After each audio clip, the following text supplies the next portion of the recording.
Welcome to Tips and Tools. I'm Dr. Carlos, behavioral psychologist, and my co-host.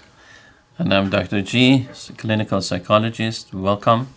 Welcome back for another great episode, Dr. G. We've had a lot of coverage on addiction. Yes. We've done a lot so far. I hope you guys have caught some of those past shows. They've been fabulous stuff. But today we're going to be talking about something that we always seem to fight. Yes. Anxiety. Absolutely. And we're going to talk about anxiolytics. We'll find out what those are, how they help and how they don't help. Sure. But first I wanted to see if you can define for us what anxiety is. Sure. Well, anxiety, if you will, is a state of mind that certainly is mainly, I would say, characterized by sensations and emotions of frustration, of agitation, of worries. So it is if you will, a combination of states that a person ultimately feels, and that's why we kind of use ultimately the word feeling. We feel anxiety, we feel worries, we feel So you actually frustration. do feel it physiologically. Absolutely. I mean, that's the hallmark of an anxiety, is that we really are registering it in our bodies. Now, there is at times, we could make a distinction between a mental only type of anxiety, where mostly our mind is racing, our thoughts are racing around certain, if you will, maybe threats or dangers or anticipated problems and conflicts, right? But we're kind of disengaged from our bodily sensation about that issue. So it's mostly our mind racing and our thoughts racing rather than feeling it on our bodies. But then at times we can kind of gravitate toward the opposite kind of a picture, where we are more or less feeling anxious in our cells, in our bodies. We're like tense. We could kind of find ourselves suddenly in our bodily sensations that we are clenching and tense and rigid in our posture, etc. And even having more signs, if you will, such as heart palpitations, blood pressure rising, more or less skin. We can feel a little bit of tenseness on our skin, and our sweating. Sweating, yeah. Sweating. I'll ask you this question. I know there's some debate sometimes. Maybe there isn't anymore. I don't know. Sometimes there's a debate. Is it the thought, the anxious thought, that causes the physiological reaction? Or does the physiological reaction to something cause the anxious thoughts? It's both. It depends on the... Both, okay. Yeah, it's both. There is no clear-cut answer on that. It's that chicken and egg conundrum we have. They both are possible. So thoughts can certainly, if I start preoccupying myself, if you will, about a certain issue that may or may not happen down the road. For instance, let's say I ran a red light, right, and I got a ticket, so I'm worried about losing my license. Maybe for a good reason, maybe not for a good reason, right? But if I keep thinking about it, brooding about it, kind of relentlessly focusing on worst case scenario, or get lost in my thoughts about hundreds of different bad options that may happen, then that ultimately may also lead to my body reacting to that preoccupation. So I may ultimately feel much more tense in my body, right? That's one example where thoughts can lead to more of a bodily sensation. Or the other way around, I may be, let's say, have no, necessarily anxious or worrisome events coming down my life or my day. However, let's say suddenly I'm driving down the street and I hear an accident, two cars crashing, right? So just immediately that type of being in the environment while I'm driving, and this stimuli of danger around me can immediately lead to more of a bodily response of a protection, and again we go back to the reasons why do we even have anxiety. That would be one reason, one example where our body is responding to that situation. It is not body only, it's mind-body combination, but we are not completely aware of the mental processes in that moment. Our body is much more faster in kind of showing the signs because we may feel, immediately heart racing, right? Our blood pressure goes up. Or we may even want to escape the moment. We may want to run away from that situation based on fear, right? So those are a lot of emotion-based and bodily sensations that then could lead to, well, what is wrong? What is going on? Kind of a mental reflection on the moment. Do I even need to be very worried about it? For instance, is this type of an accident that just happened something that's going to cause some problems for me? To give an example, what if you're a witness to an accident and then you're not sure whether you should report it or not, whether you should stop and help people who are involved in that accident or not, whether you should even drive further or maybe pause, take a break for a moment and put yourself back together for the sake of safety. All those are thoughts that can come up and then create more anxiety. Let me ask you this. You brought up the car accident, but I want to bring up a different situation that unfortunately happened yesterday, the terrible tragedy over in San Bernardino. Yeah. That seems to be causing, and let me backpedal. Anxiety seems to be almost contagious in a sense. Yes. You're talking about the physiological reactions while we're anxious. I'm getting a little bit anxious just listening to it. Yeah. But we're watching some of these terrible events yesterday in San Bernardino with the killings. Yeah. And that can cause people, I'm assuming, to be anxious now about going out. Absolutely. Yeah, definitely. The news, right? The news? Now that people are hearing the news about something ambiguous, vague, a lot of this information that is being kind of leaked to the media, it's not very clear. Nobody knows, is it going to happen again? Is it going to escalate? Are more people going to get kind of crazy and go around shooting?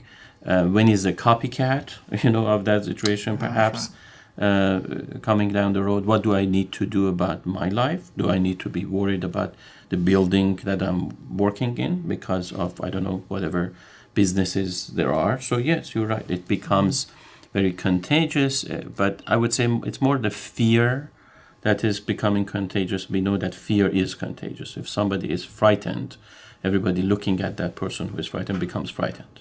And that's a survival. It has a survival value. And that takes us back again to what you mentioned, why do we have anxiety, right? Yeah. So anxiety, like any other emotion, actually is a good thing rather than a bad thing. So we really have to understand that all emotions, human emotions, have purpose. The purpose, for instance, for anxiety, I would summarize as an alert system. It alerts us. There is something, again, both mind and body, that combination of mind-body, that come to alert us to certain things, events, issues, concerns, perhaps actions that need our attention. They need attention. So if you think about it, anxiety is more or less a guide for attention. It guides our attention. It's a bodily as well as mental wake-up call and redirection or course direction in order to direct our attention to something that needs to be done, something that needs to be taken care of. And we can understand, we can look at it from different perspectives. Just the example I gave from an accident. What if you didn't pay attention to an accident that happens around you? Well, if you're not paying attention, you may get involved. It may get worse. It's true. What if you're not paying attention to let's say, a bombing that happens in somewhere in your city or the neighboring city? Well, if you're not really paying attention, how do you know you're not going to get involved in a similar precarious situation down the road? So attention is necessary for us to spend some time analyzing a situation that may or may not hurt us.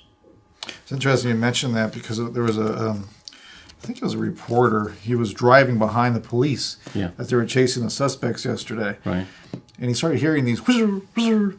He's like, what in the world is that? And he realized they were the bullets flying by. So if his anxiety level wasn't running a little bit, it certainly was after the bullets were whizzing by. And I'm sure he probably took the proper actions afterwards to protect himself. That's right. Absolutely right. Yeah. Okay, so now they're all anxious. Yeah. What do we do about it? We take anxiolytics if it goes to a certain degree, or? Well, that's the thing. So it's a very good question that you bring up. Let's go back to more or less developmental stages of growth. That is, I think, the most helpful, productive way we can actually understand how come that some people actually end up having some problems with, let's say, anxiolytics. Why would they even take anxiolytics? We have to, when we are talking about anxiety, we also have to talk about not only anxiety itself, but also coping mechanisms that people have learned over time to deal with such feelings and emotions, like anxiety and worries. Well, where do we learn them? We don't learn them when we suddenly turn 20. We learn them from birth. We learn as human beings, we learn everything, more or less. Our learning machine has been turned on even prior to birth, but since birth, if you will, as it relates to our presence in the world outside of the womb, right? That's where we are starting to kind of develop and shape what we ultimately call an identity for ourselves, right? A personhood. So since birth, what we do, and first it is mostly the autonomic system that's activated, because it's our mind and body that kind of operate on it based on more genetic information and data, until such a time where we are even able to absorb, analyze information from outside, and then re-articulate it back to the environment. Let's say about 2, 3, 4, 5 years of age, where we have a mindset that we can kind of make sense and meaning a little bit, to some extent, very limited fashion, of things that happen around us and within us, including something like anxiety. Let's say let me ask you a question. What's the earliest age you remember that you can go back and say, yeah, I remember when I was this age, I learned what a worry is about, or what anxiousness is about, or what stress or frustration is about. I can kind of remember that. I probably have to go back to about 4. About 4, okay. 4, I think so. So let me ask you this. Do you believe that you didn't have any worries or anxieties before 4? Oh, I'm sure I did. Since I have a 1.5-year-old and I see her worries and anxieties every 2 minutes. Right, exactly. So now as a father, you can observe it in your child, but your child is not going to remember, most likely, what is happening to her at 1.5 years of age, just like you are not remembering what was happening before 4. But it was happening. So certainly you had anxieties, you had worries, you had anxiousness, if you was nervousness. So what did your body do? What did your mind do you think, before 4? Oh, it had to process it through the body. It had, exactly. It had to come up with some kind of a mechanism to deal with this stress that has been put on its system, right? So part of it, as you were mentioning, is mostly the body. And we see that. Some of it we see that it is transferred into a person's dreams and sleeping, right? We see kids and human beings, no matter what age, they're kind of almost acting out or responding or processing certain things in their dreams, right? Sometimes it is done in that way. Other times it is through just the body kind of really absorbing and flushing it out one way or another. Then also, as soon as there is some inclination about logical reasoning, or not necessarily higher logic, but just basic logic, of almost like cause and effect relationship, and a basic logic of, what we call a pre-operational measures of our environment that things start to make sense. So the mind would have to start to make sense of this anxiety that is around and link it to certain situations. For instance, one coping mechanism is for a child to develop by association or classical conditioning or even operant conditioning a certain distaste for certain situations and locations. Like you may want to take them to a party they don't want to go. Right? Okay. So what happens there? Well, they have developed a coping mechanism against a certain anxiety that they have about that party, and it is reflected in their choice not want to go, in their resistance. Gotcha. That's a coping style, right? Versus you may want to take them to, let's say, Chuck E. Cheese or wherever, like an entertainment center or whatnot, that they can play around with other kids, and they may very well like to do that, right? Because they're not associating anxiety with that location. So you can already see how we are kind of from early on developing certain coping styles about places that are anxiety provoking, and in most cases it falls under a general category of escape, avoidance. So now we start developing our coping skills and our resources at that age as well, unless we learn differently?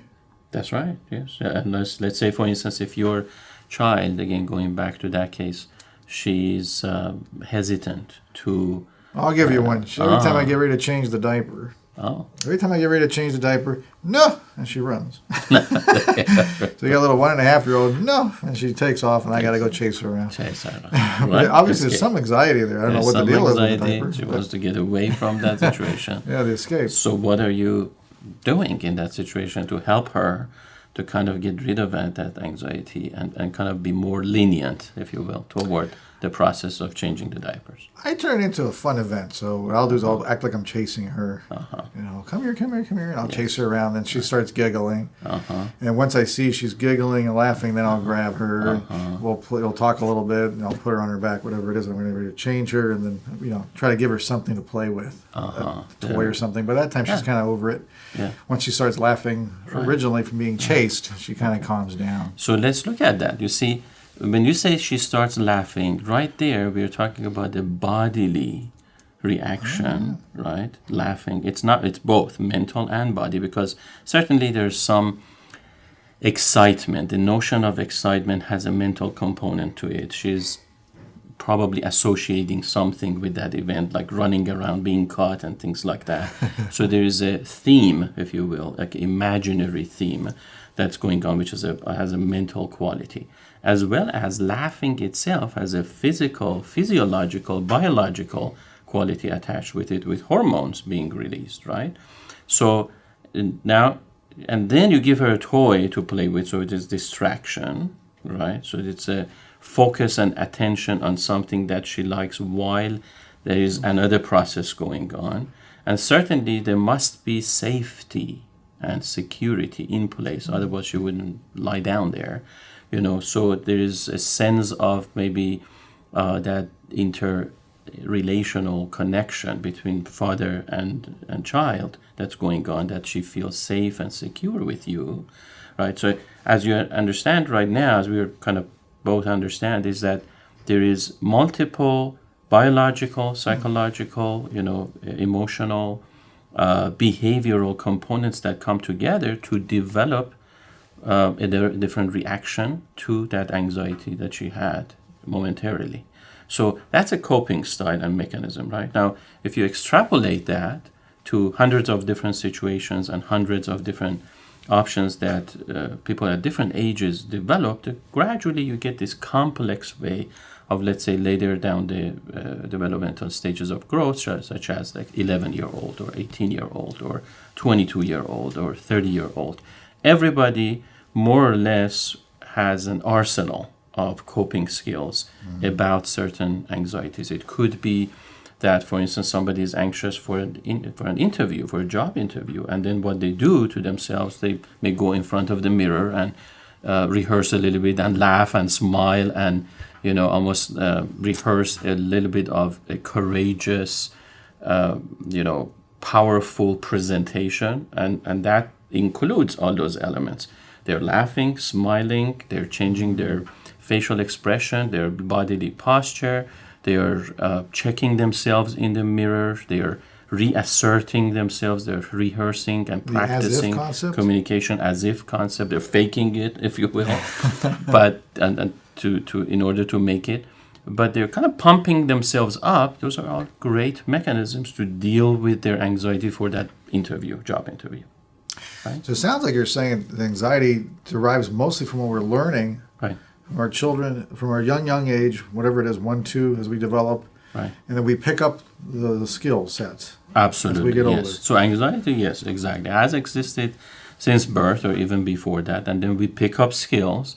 We develop coping mechanisms up to a point where, at times, maybe we either run out of coping mechanisms or we don't have the appropriate coping mechanisms, or the anxiety is just too overwhelming to a point where, if you will, our mental and emotional, our kind of cognitive, emotional, as well as, let's say, physiological resources are not enough, so they're overwhelmed. It's just Like the Paris attacks. Somebody who survived in that right, theater. a traumatic event. I remember hearing Absolutely. the lady who talked about being next to the person she was with at the concert. Yeah. And then obviously the shooter started shooting. Yeah.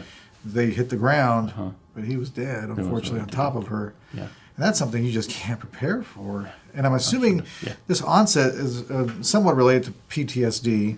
That onset, yes. Yeah. And that causes an undercurrent of anxiety for that person now? Oh, sure. Well, as you know, PTSD and acute stress disorder, they are actually part of an anxiety disorder, right? So we can talk about that further a little bit more. But yes, the underlying condition, as you said, is anxiety, fear. Yeah, it's the general category of anxiety. So if they have this undercurrent of anxiety, I'm trying to get to the point where we use anxiolytics. Is Yes. it at a point where it impairs us occupationally, relationally? Right. Because we all have an undercurrent of anxiety all the time. I'm sure we're driving. Yes, We very got to good. hit the brake. Yeah. This guy cut me off. Yeah. Whatever it is. Oh, I got to go visit Daily this anxiety. person. Yeah. That's true. Absolutely. So people generally have experience on a daily basis, a series of emotions, including anxiety, at different times. It may be early morning, get up from bed and going to work or just getting ready for the day. It could be late at night before sleep. It could be during the day based on situations, again, whether we are going to work or not going to work, whether we are going to work out or not going to work out, whether we are, again, have an event coming up that we are looking forward to or maybe even anxious about and not forward to, or an accident happens, an event is thrown at us. That's something that wasn't planned, right? Any given moment creates anxiety, and generally we can deal with it given those coping skills. However, when the system gets overwhelmed to the point where we don't have just generally that present mindedness to be able to tap into mental, emotional, biological resources to get over it, at that time we may feel really a need, if you will, of an external rather than internal, an external support system. Now, that could be very well, it doesn't have to be an anxiolytic. At times, it is that phone call we make to someone, right? Let's say I'm terrified about something, and I maybe pick up the phone and call, my wife, or call, whoever that I'm, a trusted person, or somebody who can do something for me, right? So that could be one example. That's an external resource as well. But at times, what if I cannot really talk about or reach out to the other people in order to alleviate my anxiety? What if it is something, let's say, every single day I get up 4 a.m. in the morning and I just can't sleep? It's like an internal, anxious, frustrated, agitated state that I experience every single day. And it cannot be alleviated by just calling someone or what I have done in the past, like calming myself, or relaxation or meditation or listening to music or going back to sleep. Ultimately, sooner or later, people get to a point where they really want something externally, especially if they have had that calming experience. Right? They have had the memory would be helpful. Like if you, let's say you're 11-year-old, 12-year-old, you get into an accident, and then a doctor gives you Valium, something like that, and it calms you down, right? You're just, the world is great, there's no worries, there's no pain, you're just cool and calm and relaxed, etc. So your memory is registering that and links it to that external pill that you took. The whole event revolves around that medication that you received, right? So that's a registration in the memory that's going to come to your help down the road, let's say when you're 30-year-old, and then you can't sleep, and you get up early in the morning, and your mind is going to direct you to that memory. Remember how good it was when you were, whatever you're old, and you kind of could sleep, and there was nothing bothering you, etc. Why wouldn't I try that, right? That's kind of the logical conclusion. If I had that memory, if I have had that experience, why wouldn't I try it again? And that's kind of almost, if you will, a window or gateway where a person would maybe talk to a physician or even a friend or somebody. It's like, therapist. Well, a therapist, I want to try some. Is there a medication? Plus, it's just common knowledge that there's almost medication for everything, all ailments in life. So it's just to be, expected that our human mind easily gravitates to some kind of an external pill or remedy, if you will, whether it is pill or injection or whatever else there is in terms of delivery system, in order to reduce that anxiety, more automatically, more periodically, if you will. Sounds like a thermostat in the house. Yeah, it sounds like it. If it gets too cold, the heater goes on. If it gets too hot, that's true. Air conditioning goes on. It sounds like something goes haywire. Yeah. You're looking for something else. You're looking for something to calm yourself down. And then there are certainly different types of categories of medication that we go to. Some of them can be, I have too much pain, I want to get rid of pain. That would be the narcotics and, analgesic. But if it is extensively worries, frustration, that would be more the anxiolytics, and which we are on. But they do have a downside, the anxiolytics, don't they? The barbiturates and the benzos. Absolutely. Before we talk about the details, let's take a quick break. Sponsor break? Sponsor break. All right, let's do it. Yeah, we will continue with the category of anxiolytics in order to talk about their main effects and side effects. But before we do that, we would like to thank our sponsor, Elite Care Treatment. You can reach out to them if you have any questions about addiction. And you can contact them by going to the website, elitecaretreatment.com. That's elitecaretreatment.com. The website is going to be displayed on the video that you're watching, as well as the phone number is 888-511-0607, and we will be right back.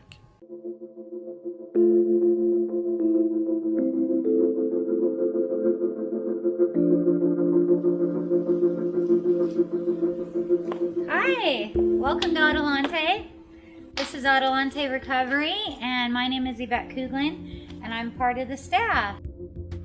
Adelante Recovery Center has helped people in dual diagnosis for 5 years. We accept most PPO insurances and provide luxury accommodations and 24-hour support.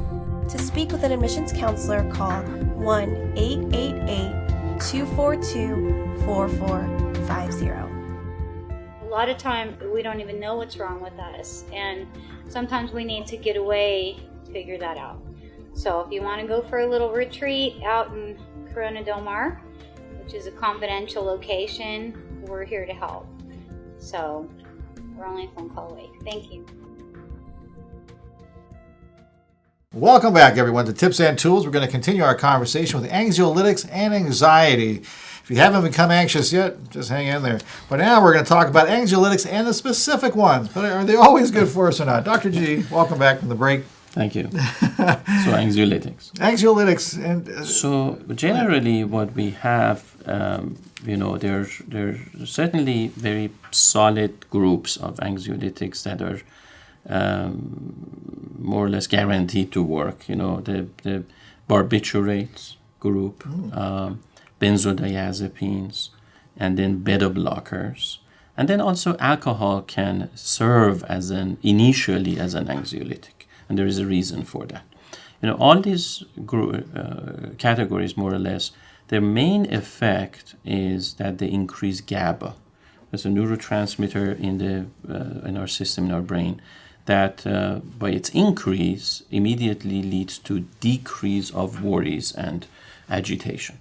Now, if we remember, we talked about that distinction between more of a mental type of anxiety and a bodily type of anxiety. The mental type of anxiety they're more responding to the barbiturates and benzodiazepines, whereas the bodily anxious sensations, they are more reactive to the beta blockers.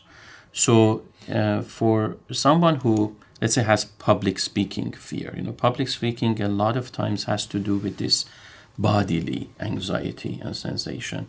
And that's why a lot of the patients who just want to get over their public speaking anxiety, they're prescribed beta blockers, because it just kind of calms the body, and while your mind is still sharp, if you will, and our mind and mental processes are registering a calm sense of bodily self. As a result, there is kind of the interpretation of that is everything is okay. If my body feels nice and warm and cozy and in shape and everything is great, then why would I need to worry, right? So that kind of almost has like not necessarily a paradoxical effect, but a more of, I would say, a magical effect. It's based on reaction. We will talk about that later on. So we are reacting to our body being calm, so our mind calms down as well, right? And then you can do public speaking in a much better fashion. So it's one distinction, if you will, between those two categories, beta blockers versus the other categories. Now, barbiturates and benzodiazepines, again, just like alcohol, they increase GABA. So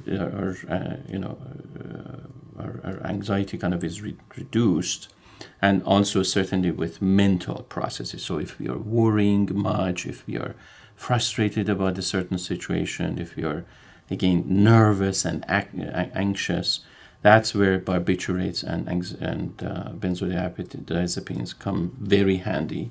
So we ultimately, the main effect is this calmness, this relaxed state of being and thinking. And do they relax your thinking too much? Well, it can, and that's the side effects, if you will, and which the are beta pretty blockers bad. were physiological, but the barbiturates and the benzos can't More slow you. mental, it can slower. So don't use those before public speaking.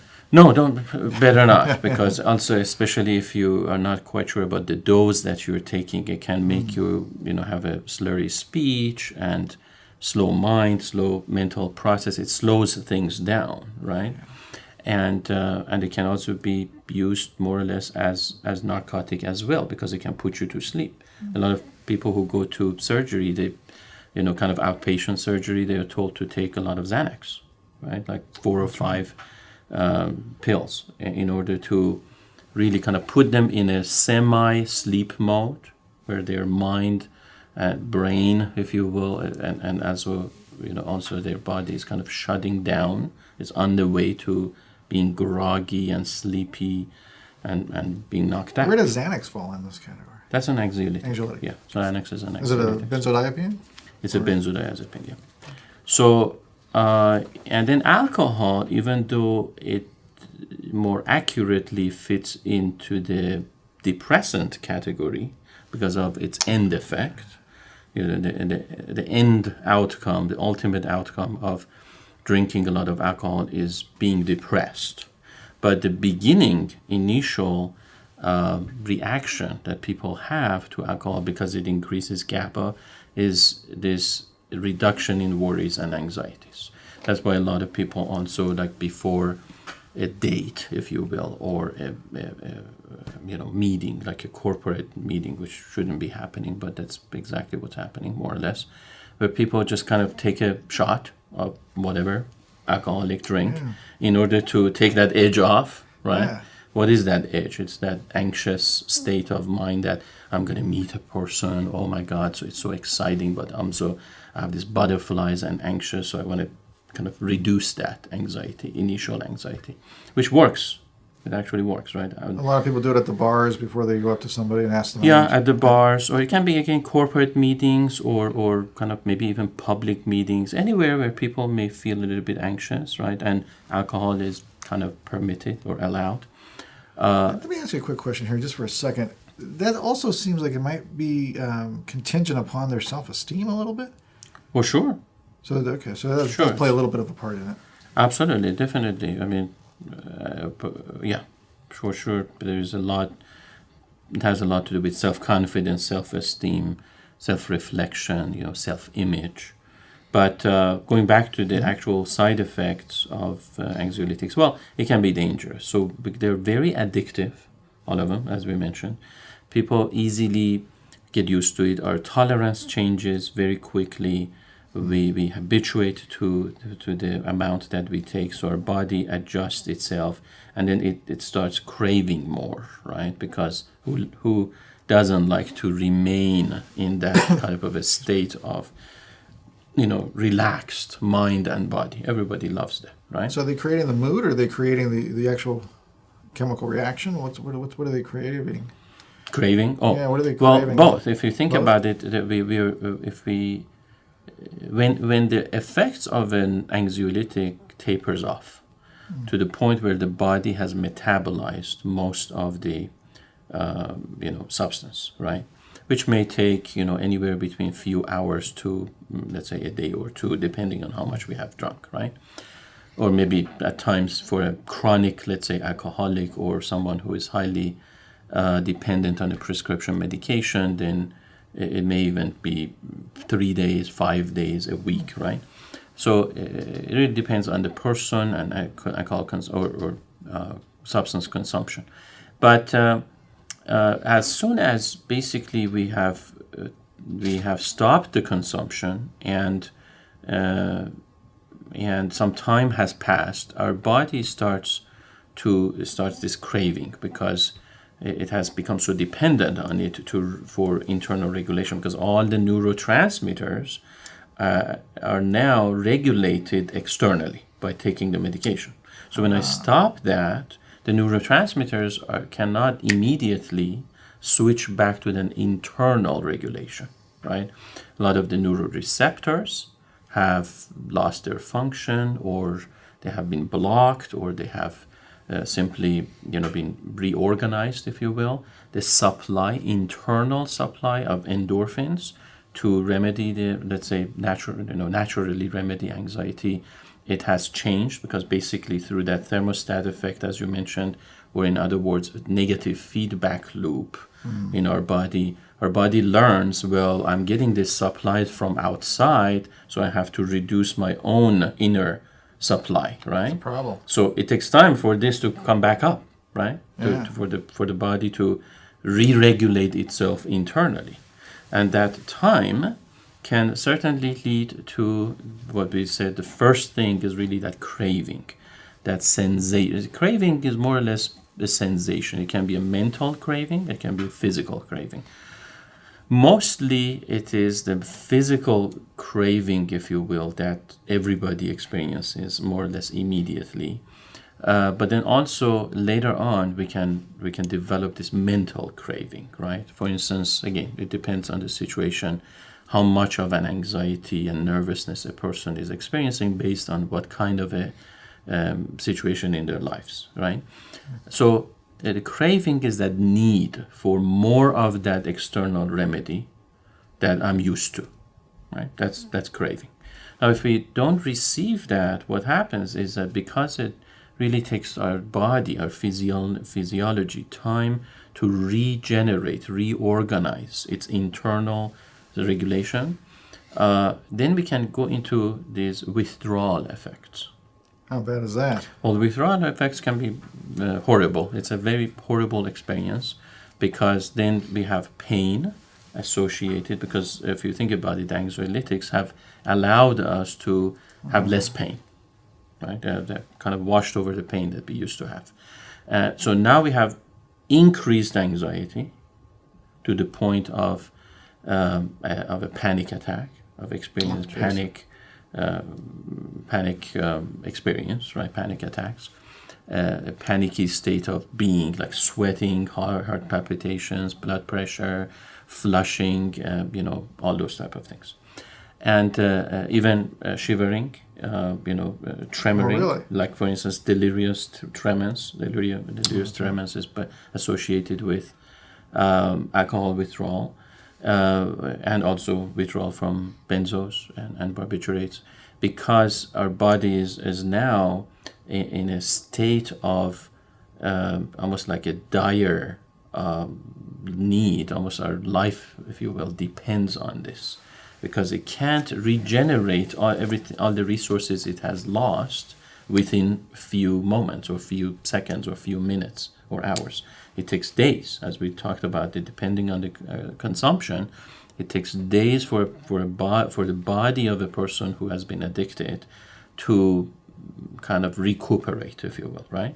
So those withdrawal effects can lead to cramps in all kinds of different organs and bodies, or organs even shutting down.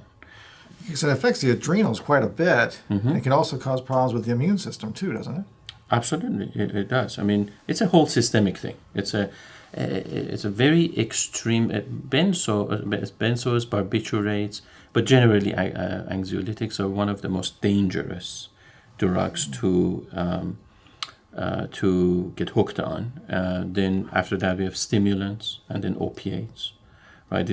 But the highest danger is really related to the anxiolytics. Those are number one. That's number one, yes. And People can die from those side effects and the withdrawal effects. Yeah. And as a psychologist, I'm going to assume somebody who's on anxiolytics needs to learn the coping skills or the resources that they may not have for whatever situation that was causing the anxiety, correct? In other words, you can't depend on anxiolytics for the rest of your life. You have to be able to cope with whatever the situation is, right? That's right. So if you think about it, it's a temporary fix. It's a temporary remedy to really just kind of artificially get rid of the symptoms that you're experiencing that are associated with the situation. You're not fixing the situation, right? Let's say go back to what example you brought up about self-esteem. If somebody is at a bar and they want to kind of get up that courage to go and talk to someone, that is linked to self-esteem. They don't have enough, let's say, self-confidence, because they don't really have that much self-esteem. Afraid to be ridiculed or whatever it is. Afraid of lots of things, and again, not having enough internal resources to pull them through this type of an anxious moment. Because it's always anxiety-provoking if you want to go and approach someone you don't know, right? A stranger. There's so many unknown elements and components that can go wrong, right? Including ridicule, embarrassment, shame, guilt, conflict, rejection, even a if you will, a fight may occur. It's not always. When we're talking about strangers, you don't know strangers. They could be anybody.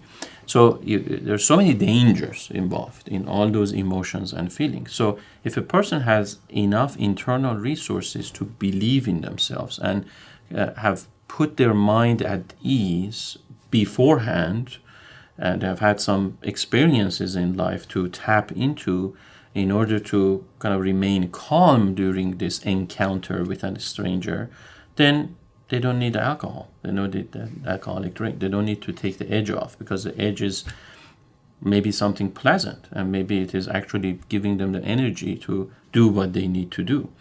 But someone who is relying so much on this external, alcoholic drink to take the edge off, what they're doing is that's all they're doing. They're just taking that edge off, but alcohol is not fixing their self-concept, their self-image, their self-confidence, their self-esteem, none of that. So this temporary fix cannot really dig deep and tap into those inner, deeper issues that the person really needs to deal with. As a result, this person more or less is likely to continue this type of a temporary fix forever, or want to continue, because they haven't found any other way to really kind of uproot that real problem. Therefore, they're just putting a Band-Aid on the little problem. So anxiolytics are very powerful on both sides. They're very powerful in helping people overcome anxiety. They can be used therapy for curing symptoms, like you said. Very powerful component, but at the same time, it can be very, very dangerous for addiction. Absolutely. It's very dangerous. People easily get addicted to anxiolytics. Barbiturates are actually rarely used, only in certain cases, because they're very highly addictive. They're not even available on the streets. It's mostly benzos that people, as pills that they get kind of hooked on, and alcohol. And then the beta blockers that more or less are available. What I mean by available is more or less accessible. Drug dealers and addicts, they can easily access those for the right amount of money. And I think we're going to expand on alcohol the next show. Yes, the next show will focus more on alcohol, the main effects, side effects, what alcoholism really is about, has been about for so many years.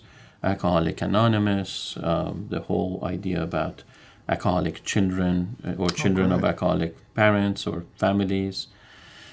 It's a very common problem. Alcoholic fetal syndrome. That's right. Yes, fetal syndrome. We'll look at the cultural aspects as well of alcohol, how different cultures view it. We may. We may. I don't know. It depends on how much time we have. That's always a hamper, isn't it? Yes. Well, that's great stuff. Barbiturates, benzos, anxiolytics, good and bad for us. Yes. Very powerful physiologically, very powerful mentally as well. One more question before we wrap up, I think. Sure. We're getting ready to wrap up, I think, yes, here. Yeah. Apprehension. Mm-hmm. So we're getting anxious before something actually happens. Yeah. And that seems to be the most potent time. Is that true? People say it's actually the worrying about the event is actually worse than the event itself.